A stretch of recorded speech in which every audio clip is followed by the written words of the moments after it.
Cyclone मोंथा के गुजर जाने के बाद अब हालात मामूल पर लौट रहे हैं। साहिल समंदर पर सयाहों की आमद दोबारा शुरू हो गई है और मौसम भी बतदरीज बेहतर हो रहा है। सयाहों का कहना है कि तूफान के दौरान सख्त पाबंदियां थीं। पुलिस और इंतजामिया ने हिफाजती इक़दामात के तहत तैराकी पर रोक लगा दी थी, मगर अब हालात संभल रहे हैं। समंदर पुरसुकून है और लोग एक बार फिर तफरीह से लुत्फ अंदोज हो रहे हैं। क्या आपको कभी साहिली इलाके की सैर का मौका मिला?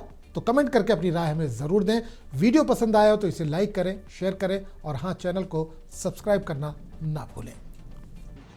अभी तो बहुत अच्छा लग रहा है क्योंकि कल हम लोग सब ऐसे ही उदास बैठे थे क्योंकि यहाँ पे ऐसे समुद्र है तो हम नहाने ही आते हैं, तो वही हमारा इंटेंशन रहता है। तो अभी जब हम वो कर ही नहीं पाए, तो अब जब सिचुएशन अंडर कंट्रोल आ रहा है तो बहुत ही खुशी हो रहा है क्योंकि हम पूरे फैमिली के साथ आए थे, तो उन लोगों के साथ थोड़ा मस्ती और सारे पापा के वो कलीग्स वगैरह आए थे, तो उन लोगों के साथ थोड़ा एक साथ रहना वगैरह सब अभी होने का थोड़ा तो मतलब बहुत लग रहा है कि हो जाएगा, क्योंकि अभी जो लग रहा है, जो अभी का जो वेदर है वो अभी ठीक हो रहा है, तो इसलिए लग रहा है कि सिचुएशन कंट्रोल है।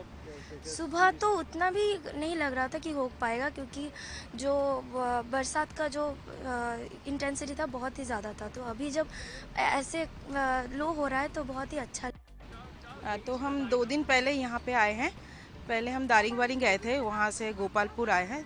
तो हमारा मिशन था कि हम थोड़ा नहाए वहाए यहाँ पे, तो लेकिन आकर समुंदर का जो परिस्थिति देखा, वहाँ वेदर का जो कंडीशन यहाँ पे देखा, तो इतना ही मतलब कंडीशन मिजरेबल था कि यहाँ, और प्रशासन भी हम लोग को रोक के ही रखा है क्योंकि वो सेफगार्ड देना चाहते हैं हमें, इसीलिए रोक के रखे हैं।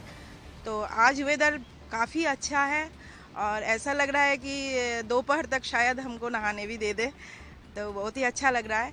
और आज का वेदर कंडीशन भी बहुत ही सुंदर है और समुंदर का वेव भी कल से के अनुपात आज थोड़ा सा मतलब वेव थोड़ा कम लग रहा है और अच्छा लग रहा है। आज वेदर बहुत ही अच्छा लग रहा है।